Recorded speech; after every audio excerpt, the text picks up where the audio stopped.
G'day, Ben from Duck Playing Chicken here with a new build series.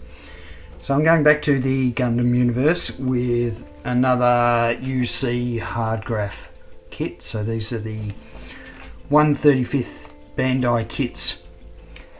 Sort of tapped into, I guess, people who like to model traditional armour that's done in 1/35th scale.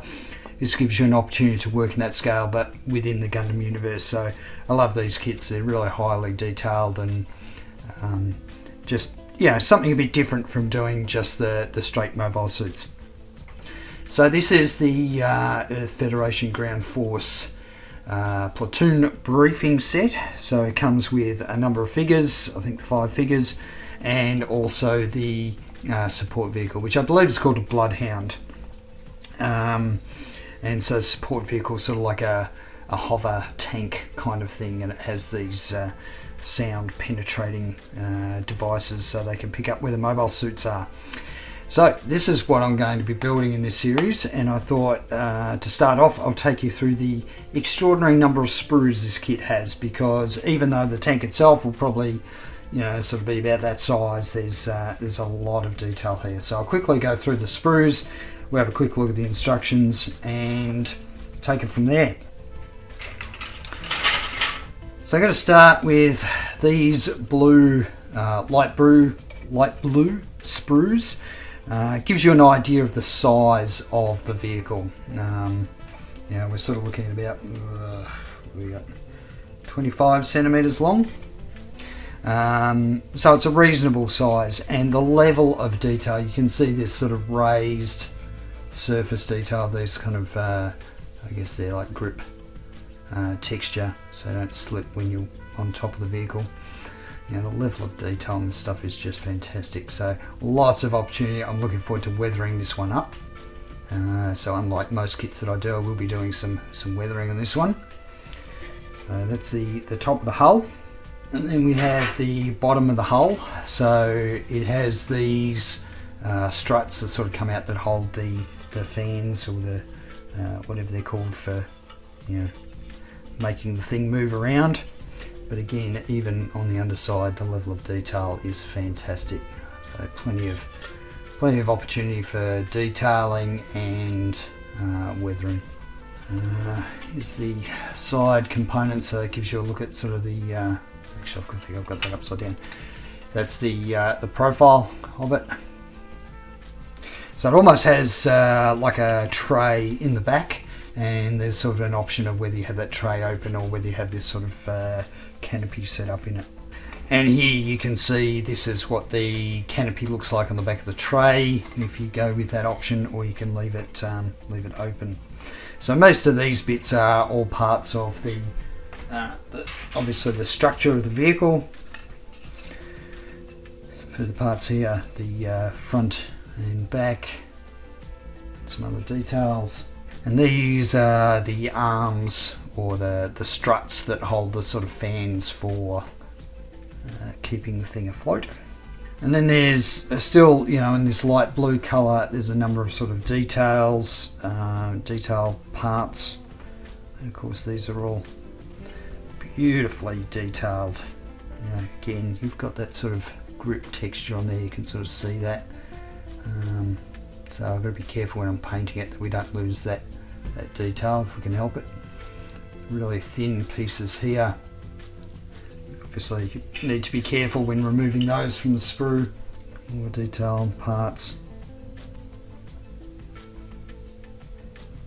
So it's quite a lot.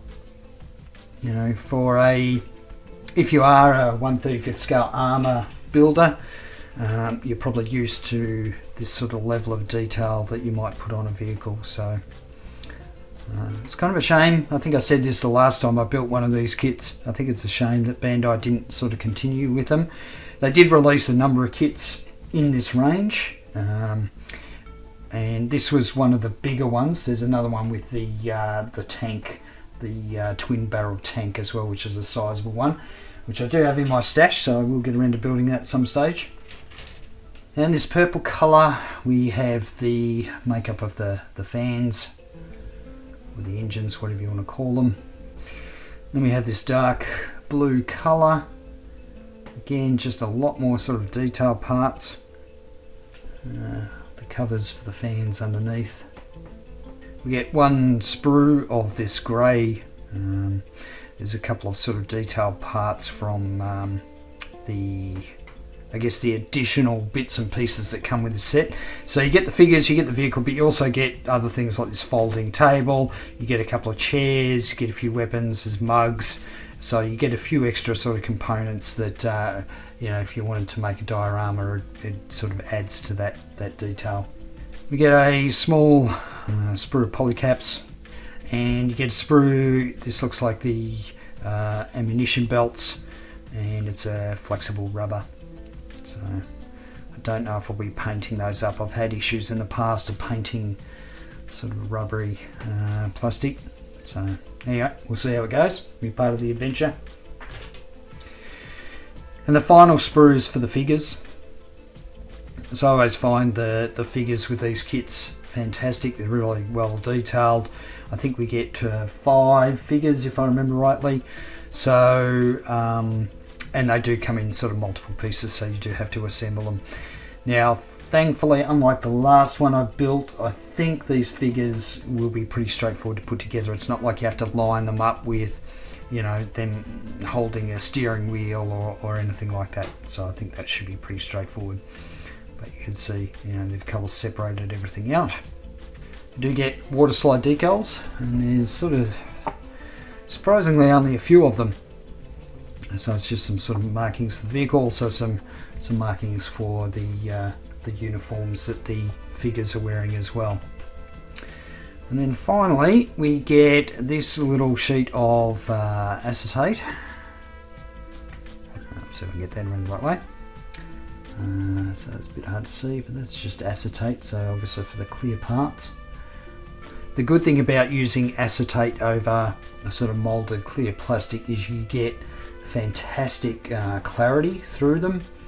So I always like it when a kit sort of can work around just using acetate as opposed to clear plastic, so you can see through it. You're not getting any distortion at all. So that's a really good addition. I'm going to keep that in a plastic bag so it doesn't get scratched. And then moving on to the instructions, got some information about about what this kit's all about. The characters. The only one I can remember is Karen from the anime. I can't remember the others' names. So anyway, but lots of information about the vehicle. These are always fantastic. These sketches are always really great to see. Here we go. We've got like a bit of a painting guide. So they sort of give you an idea, and you can see what they've done is it's not like a straight blue colour. They've painted it. They've sort of used green and with a little bit of blue in there, so make it look a bit more realistic, military. And so we can sort of see their recommendations as far as the colour guide, and some images of the figures painted up.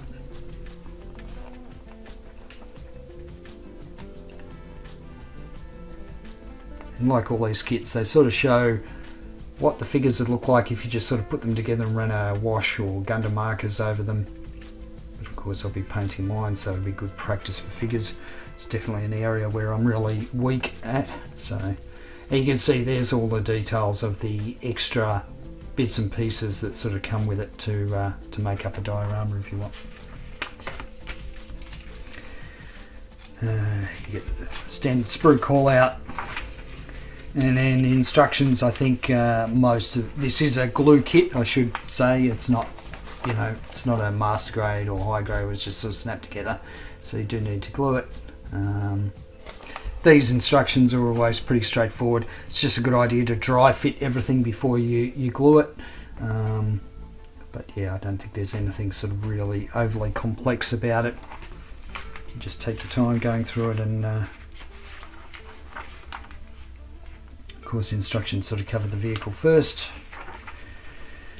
You've got the turret, and then the pieces for putting the figures together, and also the extra details. But on this last page here, they do show, obviously the turret can move around. Now these are the pieces that, these are sort of the system where it folds out from the side and goes in the ground. I believe it's to pick up the sound of the Zaku sort of walking around, so they can sort of work out where they are. So these actually do sort of fold out and move along. The bottom and front pieces fold down, I believe, to hold the vehicle in a stable location, and then of course you get some clips to hold these things in as well. So there's a few options there of how you might want to display it if you were going to set it up as a diorama. And then they give you some variation, and of course just a bit of an indication of how you might display it if you were to put it in a diorama. So yep. So these kits, a lot of fun to build, probably more fun to paint and weather. So I'm looking forward to getting into some weathering. So next thing I'm going to do is put all the pieces together, probably in a number of sub-assemblies, and then I'll come back and show you where I'm at with that. I've done most of the assembly of the vehicle here, and so I've got pieces that are falling off. So what I want to do is, I haven't finished gluing all the pieces on. There's a lot of greeblies, there's a lot of handrails and a few other bits and pieces that I'm still yet to glue on. But before I do, I wanted to show you some sort of I guess some interesting aspects of this kit. So first of all, it is massive. This kit is about 25 centimeters, maybe a bit longer when the whatever these ramp things are, stabilizers or whatever, when they're down, probably closer to about 30 centimeters. So it's quite big, big kit. And you've got the main sort of hull section, and then you have these 4 fans underneath, and they sit on, like on these arms that they fold up a little bit. The fans don't really rotate, they just go up on these sort of arms, so I guess that's the way they sort of control the direction. You have these 2 what I'm calling stabilizers at the front. I guess they keep the fans off the ground when it's landed. So these are sort of interesting structures that sort of fold down and clip into place. Now these fans here, they have, at the moment, they are missing their covers, and the reason they're missing their covers is because these things are really fiddly and they will need to be glued on. So just keep that in mind if you're going to build this kit. I thought I could just sort of clip them on and they would stay there, but they don't actually stay in place. So that's something that I'm going to have to do once I've sort of got it all painted, just hack it in with a little bit of glue. Alright, so I want to talk about some of the kind of quirks of this kit. I'm going to start sort of at the front. So you have these hatches that you can pose, up or in the closed position. So that's kind of cool, except the problem is there's absolutely no interior in the cockpit.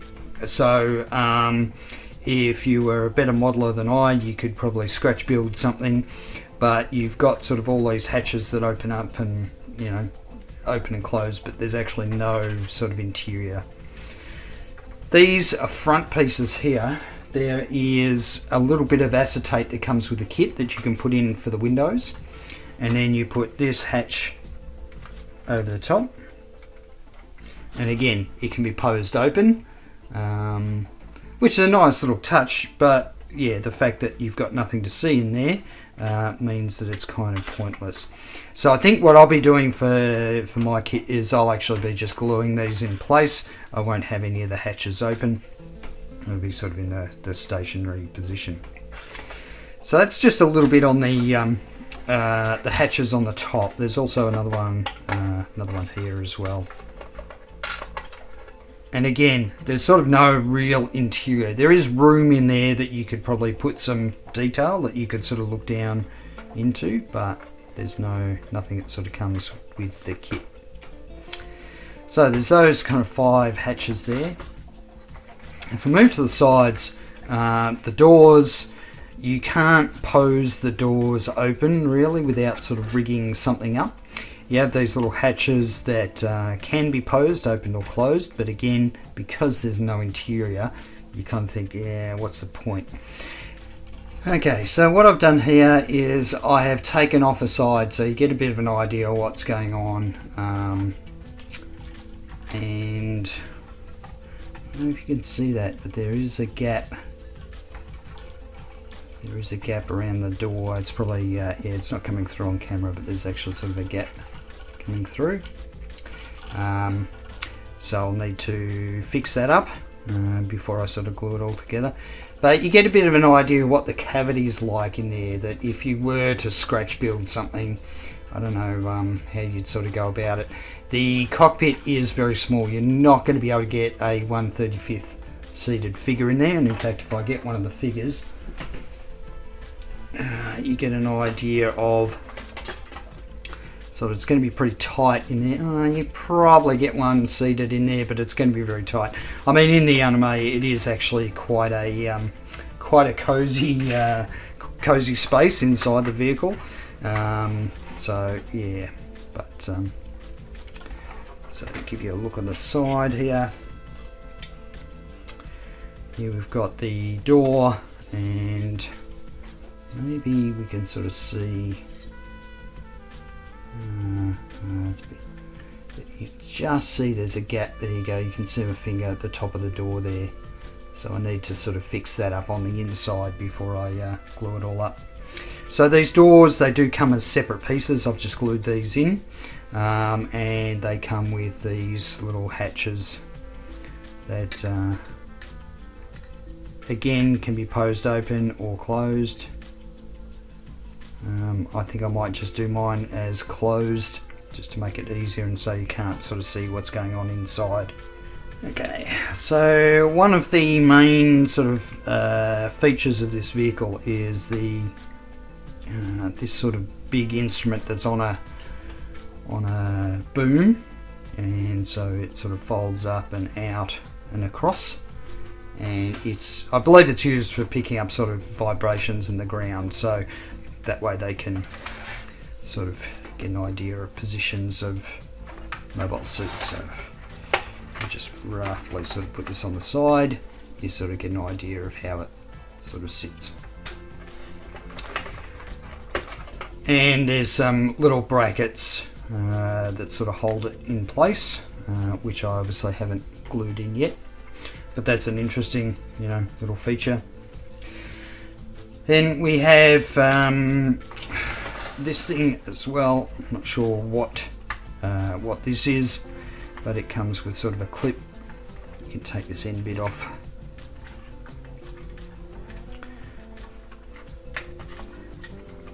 I'll leave that for now. Now the back one, it has this thing that slides out, folds down, and you also have this tailgate. I'm going to remember which way it goes. So again, you could sort of pose it any way you really wanted. It does also have like a fold out seat. So I've had to take the fans off, and I'll be coming back to those in a minute, but I just wanted to show you, this is another little detail that sort of goes in the back where it's like a fold out seat, and it sort of just sits in there and folds out. However, once this is closed, it's actually really difficult to sort of open up again. So I don't know, I think I might keep it, glue it shut. The other issue is I'm not sure how I'd get paint up in the top of it. So I think, yep, it's in there now, it's not going anywhere. I think I'll leave it that way. And the thing is, this is a Bandai kit, so the tolerances are really quite tight. which means that as soon as I get a couple of layers of paint on this thing, things aren't going to open and close as well as they potentially could. Now I wanted to show you one other sort of detail in the back here. I thought it was sort of a container at first when I first saw the picture of it, but it's actually like just a canopy, and this sort of sits in the back like so. So that way you can have sort of, I guess that would be where your equipment's sort of stored in the back under cover. So there's that. Let's move on to give you an idea of what this is, the front, what I'm calling a stabilizer stop, whatever it's called, that sort of slides down. So a nice bit of sort of piston detail in there that can be painted up. So the turret itself is a nice bit of detail. It's got the seat, a bit of turret detail in there, which is good. And there is a very detailed gun that is put in there. One thing with this gun, it is incredibly fiddly, but you need to watch this piece here. There's no, it's sort of just glued into place, but it's there's only a very small amount of contact there, so I've actually knocked that off a couple of times. And so I've got the ammunition sort of coming off the side, and this sort of mounts. There we go. And there's a special little hole here for sort of guiding the ammunition into. I'm not going to worry about that at this stage. And then the turret sort of slides into place, pretty typical for an armour kit, and just sort of slides there. So you can sort of see how that sort of sits within the model. So that is a nice bit of detail. However, just so that you're aware, there's no actual figure that's in the kit that sits within the turret who's actually manning the gun. So just keep that in mind. If you wanted that, you might have to find another figure or modify one of the ones that come with the kit. So that's the turret, which is beautifully detailed. And there's a few other sort of greeblies that go onto, like I mentioned before, go onto the kit. Things like sort of these, these handrails that sort of pop on there. There's a few other sort of bits and pieces. There's this thing here, and you can have that. I assume that's the periscope, so you can have it raised or you can have it sort of bedded down. Yeah, and there's a few other sort of little bits and pieces, like little basket details, and there is a nice amount of detail on this kit. So I think before I get into the fans, there's just one thing I wanted to mention too about additional details. So if I go back to the front tray, the instructions actually call out that you stick on extra rivets at these points here, so you can sort of see where the glue is, but it's well, actually they're bolt heads, I believe, they're not rivets. And so they come on one of the sprues here where you slice them off. So you need to use a really sharp blade to slice them off, and then you can stick them on. So they give you plenty here, so it's definitely worth hanging on to this if you want to detail any other kit. But just make sure you don't throw out this sprue. What's this J? Make sure you don't throw that one out, because that'll be good for other kits. And then finally, we've sort of got the these fans. I don't know sort of what else to call them, but they have this sort of interior detail, which is nice. They have a shroud. This sort of stop thing, I'm not sure what that is, but there's actually, you can probably hear it rattling around in there. There's actually another bit that sort of spins freely within it, which is the turbine or the fan. So I think I'll probably, once I've painted that up, I'll probably stick it in place. I'll probably glue it in place just because it does sort of rattle around a little bit. The other thing too with these particular fans is they have this sort of strange connection here where you've got this nice little piston detail, but then you've got this bit that sort of plugs in and it doesn't sort of clip in. I guess it's to allow a little bit of freedom. I'm not really sure, but it does move around a bit. And then of course this plugs into the arms underneath the vehicle. So it's a little bit odd, some of the engineering this one, but once it's all glued up it'll be perfectly fine and perfectly stable. I've got no desire to sort of pose this thing, you know, up in the air where these things are sort of maybe rotated in some way. I'm just happy to have it sort of landed and all closed up. One last thing, sorry, I'm jumping around all over the place, but it's just as I sort of think of them.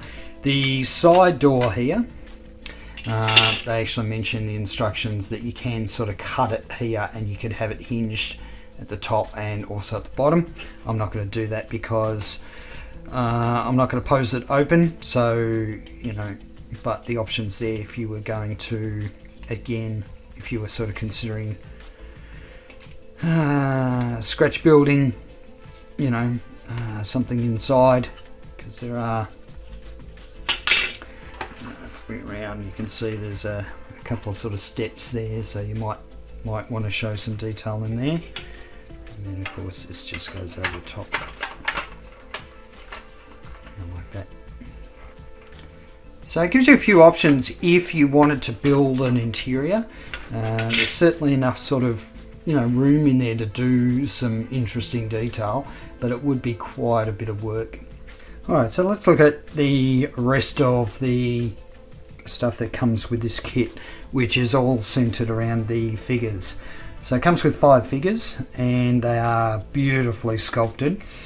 I thought these ones would be pretty straightforward to put together because you can see from the color separation that they are made up of multiple parts. And it turned out that this one was probably the hardest to put together. And the reason being is the 2 legs actually come as 2 separate pieces. So you have to sort of glue them together and line them up so that you get this, there's actually an indent in this leg at the rear for this other one to sort of fold over it like that. And so it took me a bit, and you can see I've had to use a bit of sprue glue to fill up some gaps in there because the gap was quite big by the time I got it to work. The other thing is that getting the arms to sort of match. Now thankfully they've got one arm that's got the 2 hands clasped, and then the other one sort of just from you know, the bicep to the wrist, and you've sort of got to match them up. But there's a little bit of work there and a bit of finagling to get it to work. So what I use is, to me, extra thin cement, and I will just put quite a bit of glue in the joints and then, you know, put the limb on, and I'll let it set for a bit. I'll give it a couple of minutes just so that the plastic starts to melt, and that way it means you can sort of tweak the movement of the limbs and get them lined up the way you want. So I tend to find that is the best way to go. So there's that character. He's actually sort of leaning back, so he'll be leaning back on the vehicle. We've got this one, who was probably the most straightforward to put together, and he has this nice little added feature of carrying a helmet. So that's kind of a nice natural poses there. I know other Bandai kits, especially when you get into like the Star Wars kits, you know, the vehicle kits, the really small ones, or the 1/144th scale, the figures tend to be a bit rough at that size, but for these UC Hardgraph figures, I've done a really fantastic job. You've got Karen here. And so one thing to keep in mind for this particular figure is that her hair actually comes in multiple pieces. So a little ponytail at the back, that's a separate piece. The bangs on the front are a separate piece. So, but the rest of her was pretty straightforward. And so she stands up on her own accord. Oh, she did. Maybe she doesn't now. A little bit, they don't have a big footprint, so I'm not too concerned if they don't stand up by themselves. I thought she did though. I thought I had that. There we go. So she stands up. This guy stands up. This guy, he's got a bottle and his hand that he's sort of carrying, that's a bit tricky to sort of get in there. He's got a holster on the side, and I've left his hat off. He does come with a, I can't remember which one it is, whether it's this one or, yeah, I think it's that one. So it does come with a hat, but I'm going to leave that off until I've sort of painted the figure up, and then it's easier to paint the face without the without the hat on.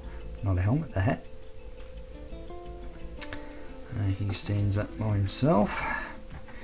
And then we've got this guy, which is a really fantastic sort of pose. So he's sort of squatting down to be on the top of the vehicle, but he doesn't sort of really stand up of his own accord. He tends to fall over a bit. So he's fine if he leans on something, but that's all right. Worst case scenario, I can glue him down. And again, he has a cap. Got that old glue on. You know, once I've done his, painted him up. Actually, I think his cap goes on the other way. I think it goes on backwards.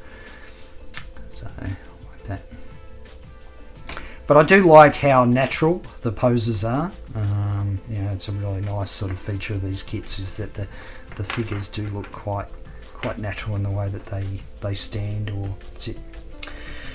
The other thing I just want to highlight here quickly is what you get left over this kit. So you get very little left over or sort of options or anything like that. So all you're left with is a few polycaps and of course those bolt heads. So you don't get a huge amount left over in this kit. And then we get to all the accessories of the figures, and this is where these kits again, they really shine sort of in the level of detail. So this is, you know, a folding table, but just the level of detail is sort of thought of everything. So beautiful amount of detail in something so small, and really in most cases probably pretty insignificant, but even things like the little leg levelers they've got on the ends, the brackets, you know, in the middle, and the brace to sort of hold it all up. So that's a really nice detail. You get two of the little folding chairs. They don't actually fold, you have to glue them together, but you know, beautiful sort of level of detail there. They do really look as though you know, they'd realistically fold up. So you get two of those. You don't get any figures that sort of sit on the chairs, but I guess it's just part of sort of building the you know, something you can add to a diorama. So this is a really nice touch too. It's a water tank, but it's got even a little tap on the side and a little stand. So that's again, nice little detail. You get this bag. I'm not sure what that would contain, whether it's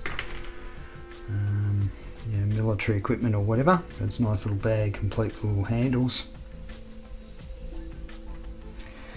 And you do get a couple of the little mugs, so they come with a handle. They are tiny. You get 3 of those. You get a few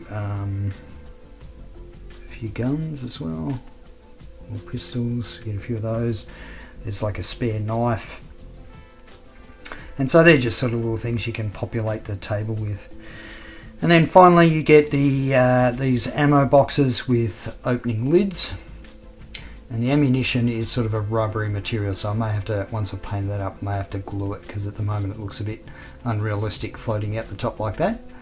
But I can just maybe tack that down with something so it looks a bit more natural how it's coming out.